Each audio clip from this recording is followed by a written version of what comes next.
Well, good morning, everyone. Good morning. Good Good morning, morning. good morning, good morning, and a happy birthday to Dr. Kesslin Brade Stennis. Good morning. Thank you. You're welcome. So I am Dr. Kathy Purnell. I am wearing a black jacket, a black and gold scarf with short hairstyle, and that's me. If you can just quickly introduce yourselves for accessibility purposes, and then we'll do our introductions. Hi, good morning. My name is Helen Fischle. I am a Black woman, dark brown, chocolate brown. I am wearing a white blouse and my hair is pulled back and I have a middle part. Good morning. It's my birthday. Let me just start by saying that. I'm Dr. Kesslin Brade Stennis. I am wearing a white shirt with, I'm a light brown black girl, white shirt, white pearls, and I have gray and black locks because I'm crossing over into that next phase of my life with gray hair. Good to be here. Yes, it's good to be here. And, you know, if we can just say just a little bit more about who we are, who we work for, what we do, that would be awesome. So, Helen, if you could just briefly tell us a little bit about that. Okay, so I work at Alabama A&M. I'm a bulldog, which is located in Huntsville, Alabama. And it is actually the largest historically Black college university in the state of Alabama. And I have been working there for 5 years. And before that, I worked at another HBCU. So I've been in higher education for over 20 years. I am an assistant professor and BSW program coordinator in the social work department. And I'm currently a DSW student, Doctor of Social Work student at the University of Alabama. Thank you. And Dr. Brade Stennis, tell us a little bit about you. Absolutely. I am Dr. Kesslin Brade Stennis, and I have recently been voted by the board to serve as the interim executive director of NACSW, which is the North American Association of Christians in Social Work, where our mission is to help social workers integrate faith into practice. So I'm excited about that. But I also work for myself. I am the founder of the PhD Consultants, where we help doctoral dreamers and pursuers get in, through, and out of their doctoral programs while saving time and money so they can do what doctors do like this and live their doctoral dreams. So I'm totally excited about that.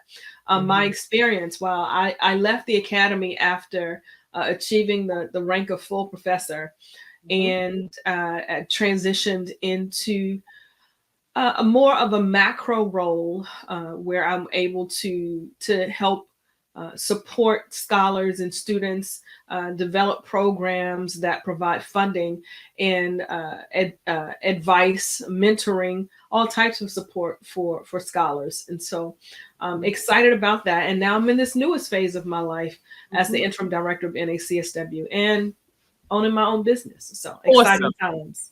And I'm one of your first PhD mentees. Yes. You got me across that finish line. I'm Dr. Kathy Purnell from London, England, and today is Windrush Day in the UK. As you can hear, Helen and I are from the UK. All three of us have Caribbean history, background, heritage. My mother left the UK in 1957, left Barbados to the UK, and then I left the UK in 1994 for the USA. And currently my role is the senior advisor to the president for diversity and strategic planning at Southern Adventist University.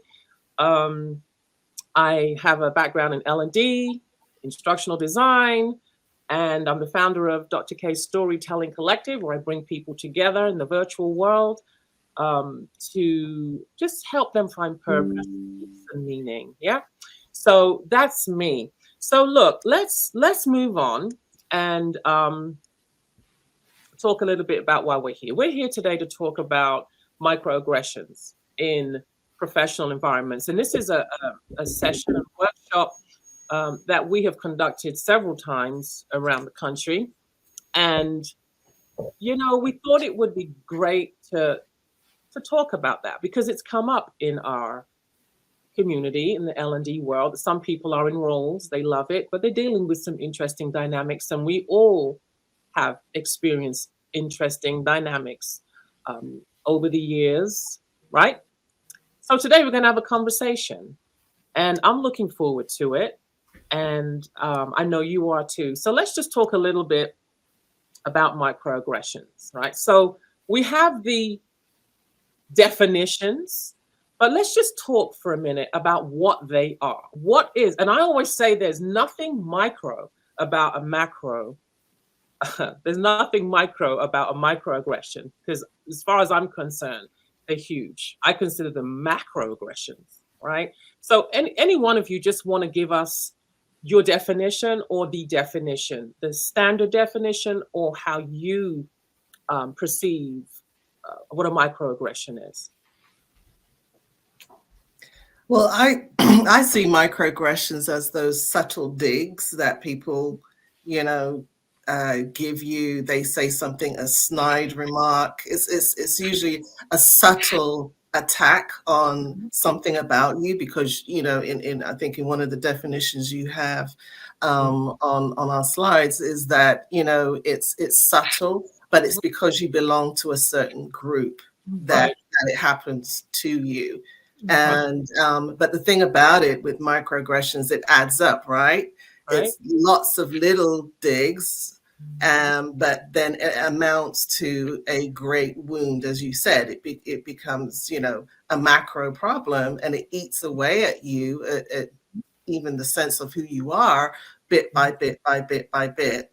And over a certain amount of time, it has a great impact on you, psychologically, physically, and so on. Yeah. So we're going to get to that, right? But I'll just read one of the definitions, and one of you feel free to do that.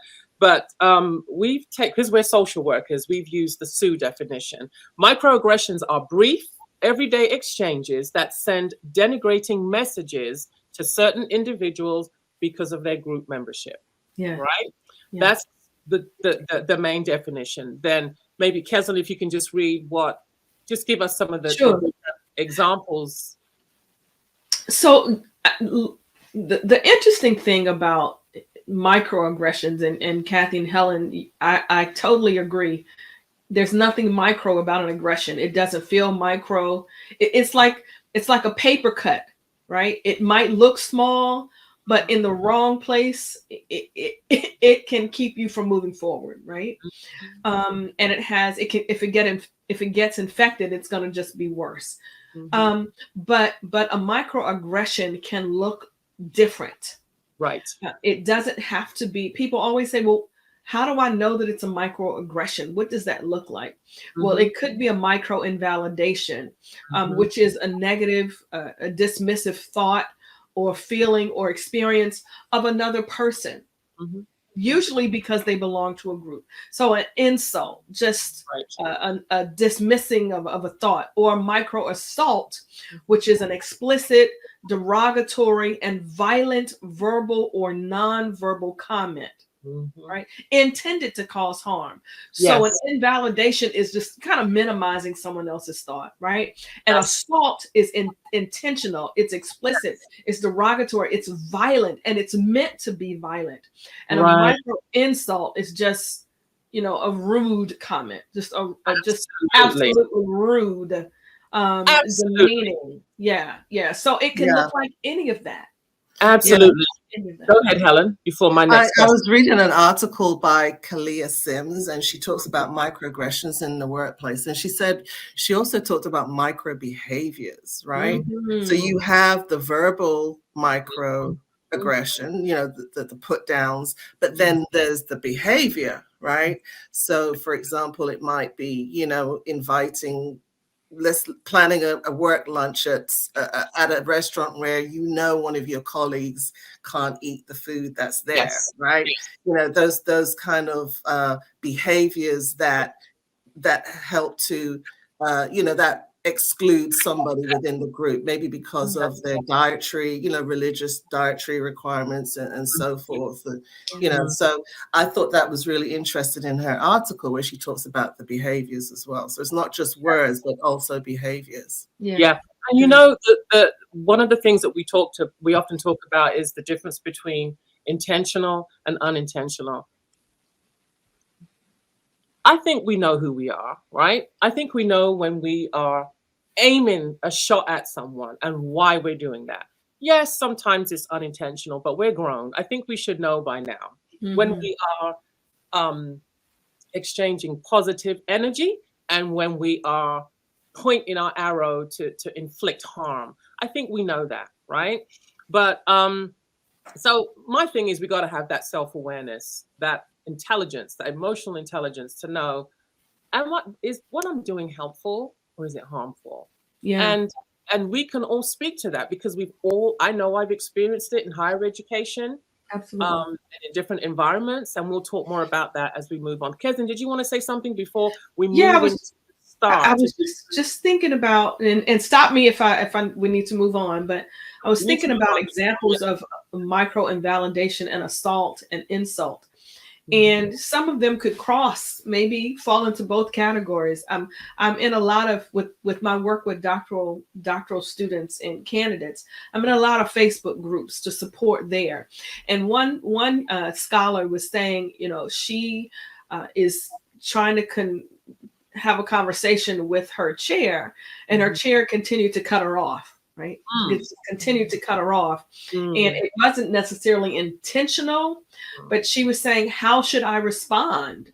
And I wrote in the chat, maybe you should take a page out of, and this is not to be political, this is literally just an example for this discussion, but maybe you should take a page out of now Vice President Harris's book when she was debating with Mike Pence and he kept over talking and interjecting, and she said, "Excuse me, sir, I'm speaking.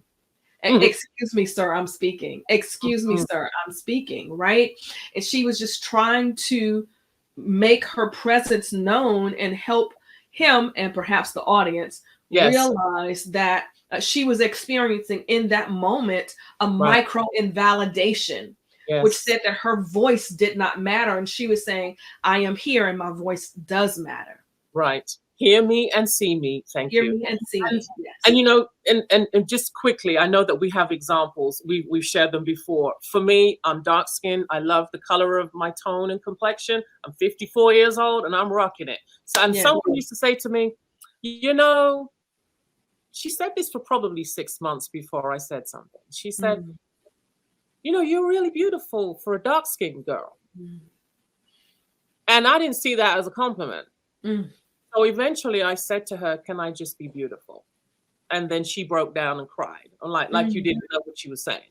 So, but I use that as a teachable moment. Other people in the room also cried because I handled it with grace. But at the same time, that's not okay. That's just not okay. And I know as we move on, we're going to have other examples. But what I want us to talk about now is a model that we created and back in 1999 called the S.T.A.R.T model, and how we've used that.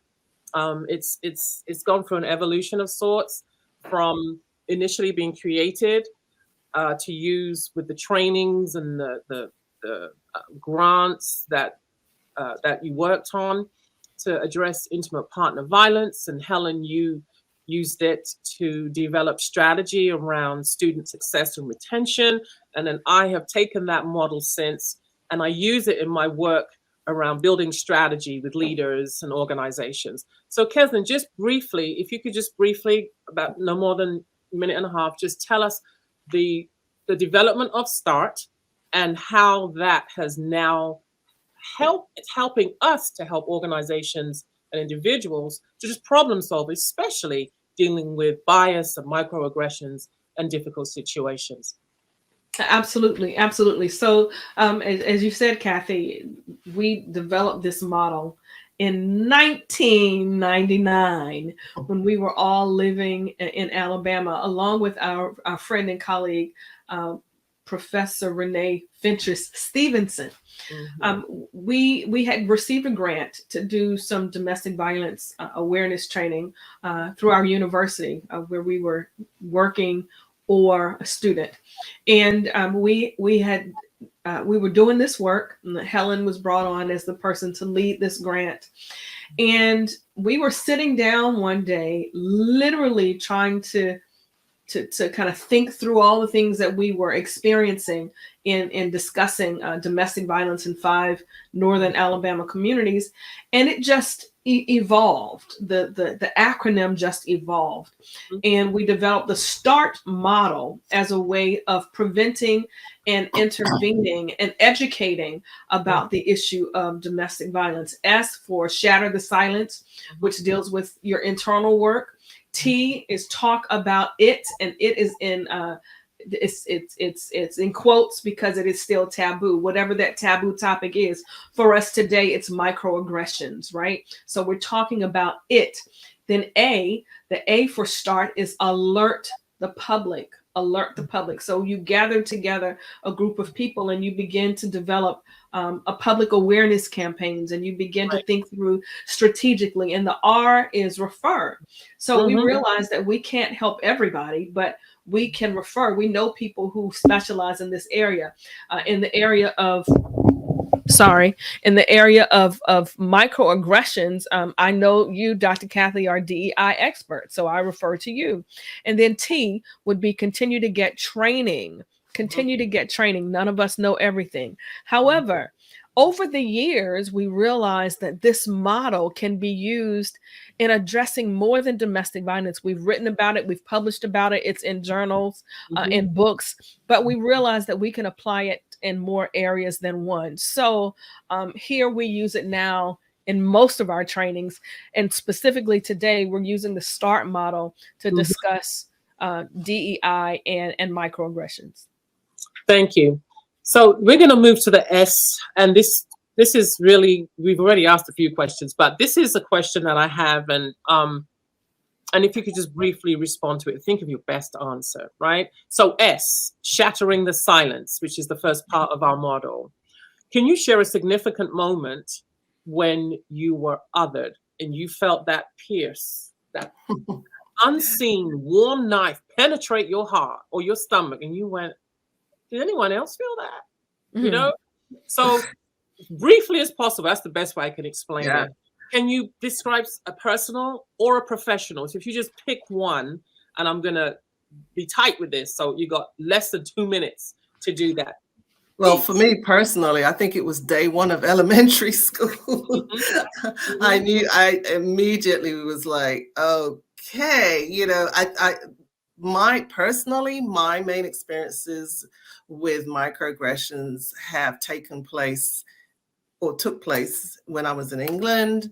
I was one of a few Black kids, in my schools, and just not being seen, the invalidation, raising your hand to answer a question. Like, I know, and the teacher literally picks everybody but you, or they reluctantly come to you. So that for me was my earliest experiences with microaggressions. But of course, at that time, I didn't know what to call it. I just knew that I literally at times felt invisible. You were made to feel invisible. And that's quite traumatic for a child. It is. It is. Quite, actually very traumatic. It is. Yeah. Invisible and in pain and for years. And you and I heard a 7-year-old share that story last week. Remember? Right. Exactly. I put my hand up and the teacher he would just ignore me. And he actually told me. He was rude. He basically admitted to her, not thinking that she could critically think. But Kesson, Dr. Kesson, can you give us an example? Thank you. There's so many. I'll give one. And this is, I just remember it like it was yesterday. I was in undergrad, and I was talking to a gentleman. I was really thinking about running for student government office. And I was talking to a gentleman and I said, I'm thinking about running for student government office. And he said, what, secretary? And it took me for a minute. Not that there's anything wrong with being a secretary. Nothing. Administrative assistant. We couldn't live without you. But that wasn't what I was going to do. And so when he said secretary, I said, well, no, actually, I'm thinking about running for the presidency. And he was like, oh, I'm so sorry. I'm so sorry. He realized immediately that his biases came out as a microaggression. Different language back then. But I did run and I won and was one of the first 3 women to run as to serve as president. But that was it was such a clear example to me. Kathy, Yes. would you talk about, we were talking about this morning, the experience that you had I think it was last week at the conference you attended? Yes. Yes. Yes. So I was sharing with my sister colleagues that I attended a diversity conference here in my town, and we had a representative from McKinsey. It was amazing conversation, and she mentioned the fact that microaggressions is a major issue and concern for many organizations, and some don't realize the connection between when you don't address microaggressions, what can happen? You lose good people. There's a connection between people showing up, doing their best work, performing well, when they feel that they belong and they're valued and supported. But when you're not addressing the fact that microaggressions do exist, you got a problem. So somebody asked the question, well, what about microaffirmations? And in that moment, I was sharing it with my sisters, Dr. Kesson said that's a microaggression, because she knew full well what the speaker was asking, but she wanted to flip it and turn it into something else. So Kat, I'm hearing feedback. I don't know. I'm not sure why. Okay. Yeah. So I know for me, I've had many, many horrific experiences in higher education that I'm not going to talk about today. But if you come to one of my storytelling events, I'll tell it, because it's helping to set people free when they hear the various stories that we have experienced, right? Yeah. So I want to move to the talk about it. Can I just go back really quickly, Kathy? Yes. I don't know if that's me. So you were saying, I just want to clarify because it may have not come through. So you were saying that the conversation was about microaggressions and how microaggressions are present. And the person who was in the audience stood and said, well, we talk about microaggressions all the time. What about microaffirmations? And I said, the fact that she said that was a micro invalidation, right? You don't realize that what you did just minimized the value and importance of the conversation that was being had. So just wanted to, because it was a little muffled, so I just wanted to bring a little clarity. Yes, absolutely. And maybe when we're not speaking, we might want to mute, because I'm not sure what's happening there. So absolutely, she tried to shift the narrative, but the speaker did an amazing job at bringing it back to the issue at hand. We have problems in corporate entities, all entities, where there are a variety of, there's diversity, okay? I'm sure everyone in here has got a story, and I would love to hear it. Okay. So I want to move to the talk about it, T, right? What insights are you comfortable sharing with us? And can you discuss the measures you took to address a microaggression in a professional setting? I think like oftentimes when a microaggression occurs, we're like, we doubt ourselves. Did they just say that? Did that just happen? And then you usually go home and you talk to your spouse or your family or somebody, your girlfriend, like so and so said, because you're in such disbelief, So oftentimes we don't respond when it first happens. And then it keeps happening. And sometimes it might be the same person in the office that's doing it. And so I know for me, when that has happened in the past, I have to make up in my mind, I have to say something, right? And so you might kind of rehearse what it is you're going to say. Excuse me, well, what did you mean by that? And oftentimes when you question them about what they said, or can you repeat what you just said? Then they stop and they have to think about it. Oh, Oh, I just said, so, it's usually you do have to go away, think about it, and then start monitoring the situation. You realize, no, this Yeah. person does keep doing this, Yes. because sometimes they try to gaslight you, right?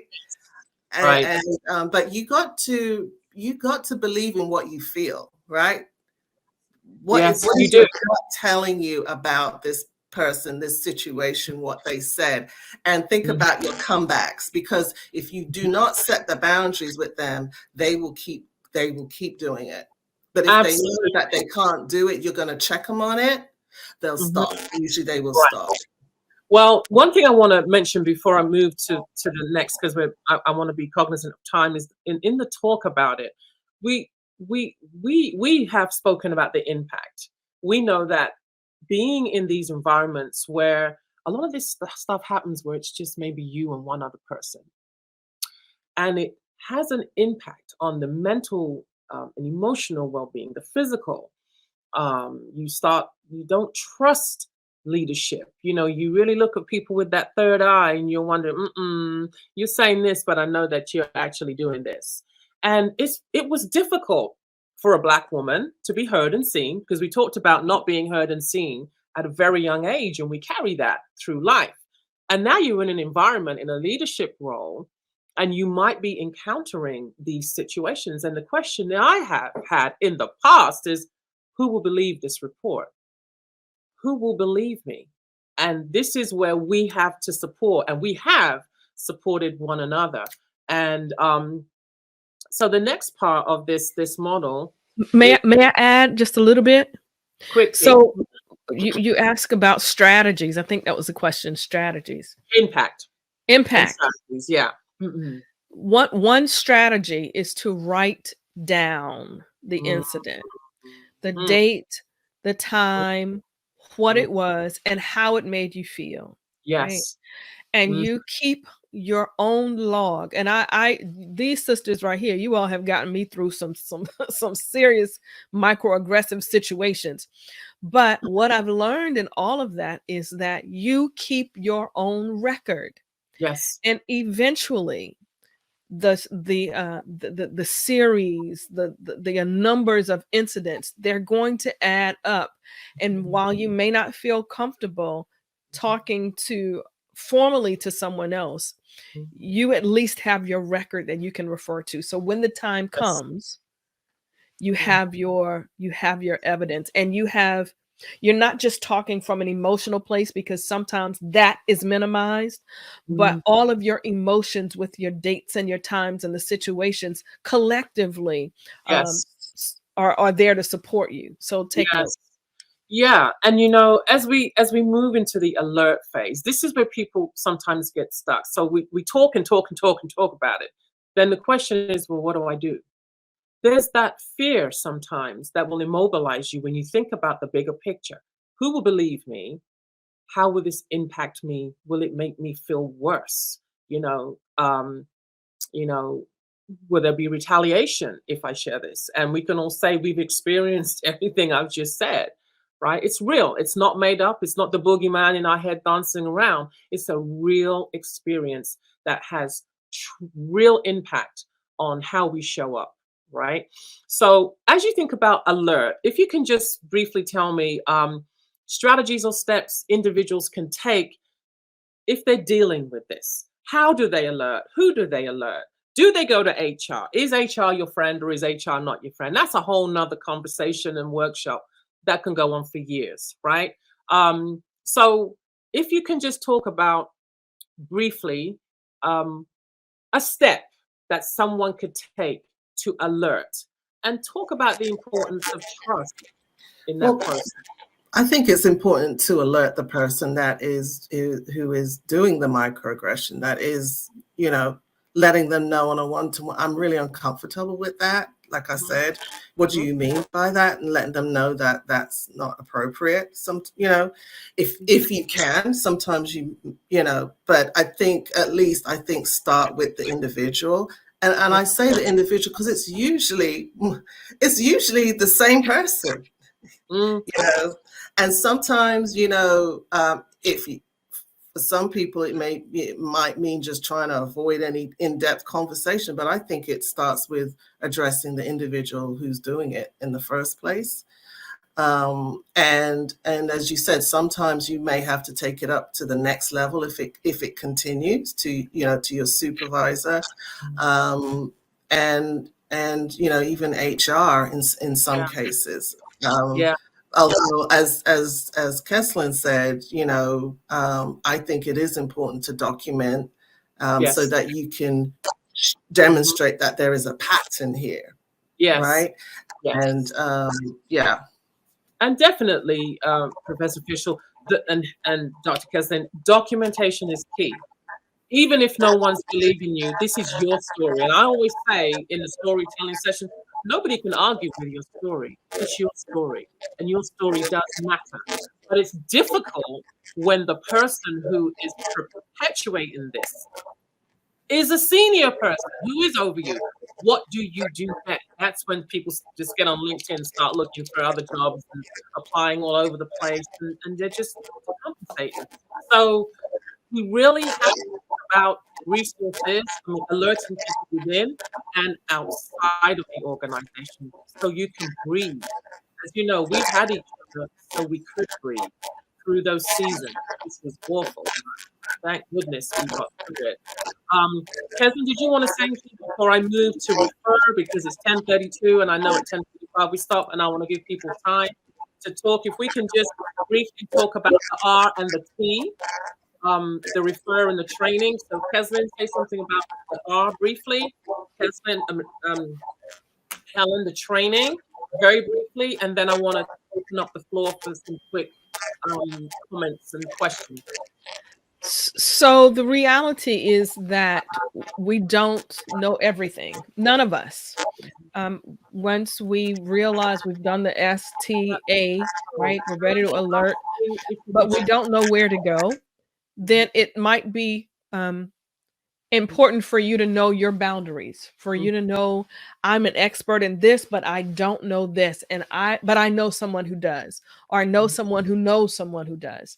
And so it's important for you to refer out so that that person can get the proper guidance. It may be referred to a therapist. It may be referred to a spiritual leader. It may be referred to HR, realizing that HR is typically there in the best interest of the company, which could trickle down to them being supportive of you if the company is invested in you.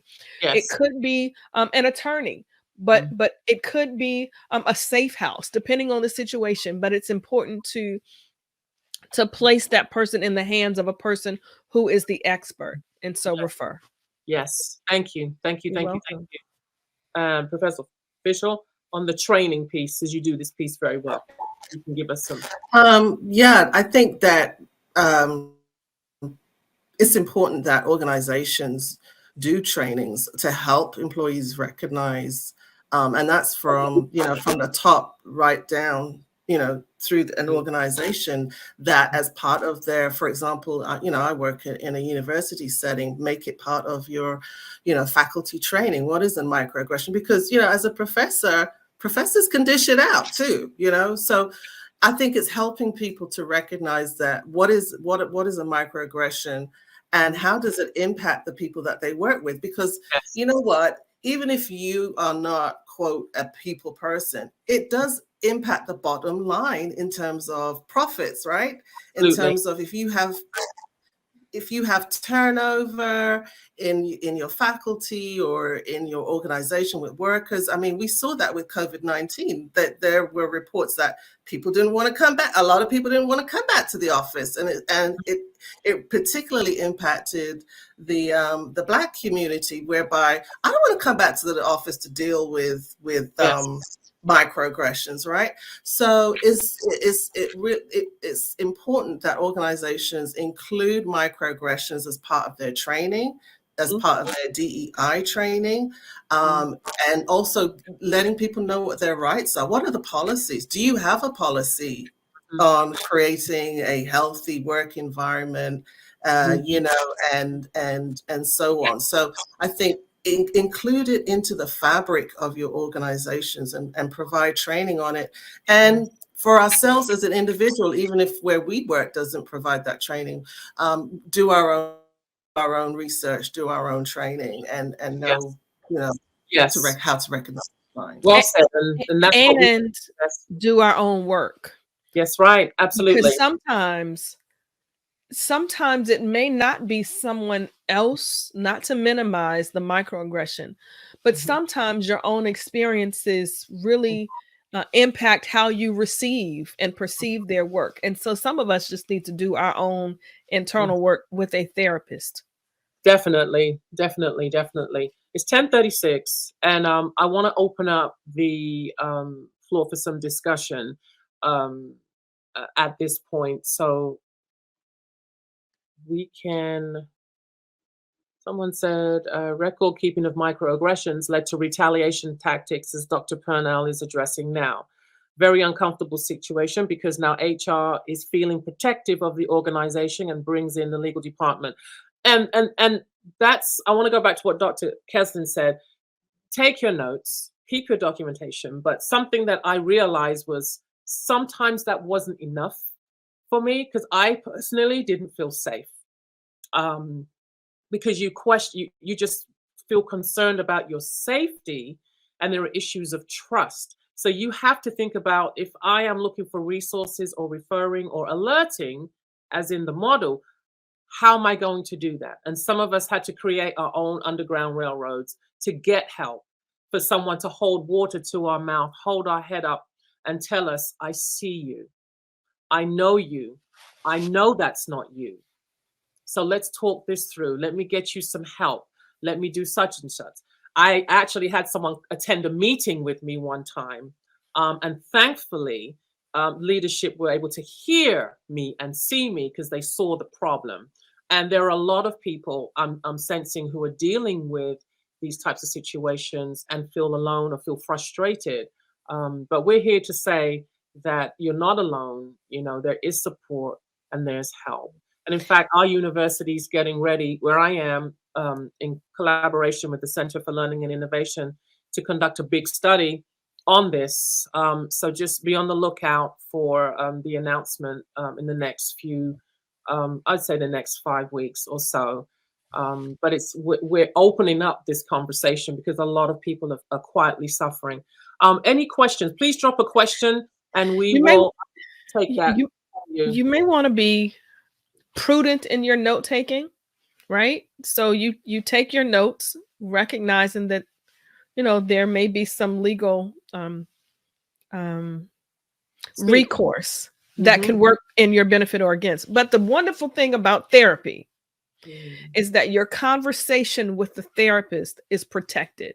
Yes. Right. So unless you want to use that therapist and the therapeutic notes to support you, but that conversation with your therapist is confidential. So yes. And see, we're talking about impact. Microaggressions, it's not just it's just a comment. Words have power. Your words either speak life or speak death to someone, and pain and anguish. And it breaks my heart to know that there are some polished professionals who are good people who are dealing with the pain of someone's own misery. And we're just here to say you're not alone. Don't do this alone anymore. Reach out to us. Don't suffer in silence anymore. But here's a question, and I want to point this to you, Helen. How do you communicate the training as necessary leadership competencies instead of an add-on? I see you smiling. That's a really good question. You know, I think, I guess I think it depends on where you are in the ladder in an organization. I feel that a lot of how organizations function is so tied to their mission. Is the mission being lived out on an everyday basis within the organization? So I feel sometimes you may not be able to say, hey, I think we need to do training on this, and they take it on. But is it something that you can do within your team? you know, in your team meeting. So sometimes you have to start small. And you know, your supervisor says, oh, hey, here's an article I wanted to share in our next team meeting, and an opening thought or something like that. But I think, you know, if the organization is an open organization and they say, you know, they're open to suggestions, how can we build this into our everyday practice? Let's come up with a logo. Let's have some type of activity, for example, that we can build into what we do. So it's hard when an organization is set in their ways, but I do feel that if you see a little hole, if you can somehow do something, that it might have an impact on the organization.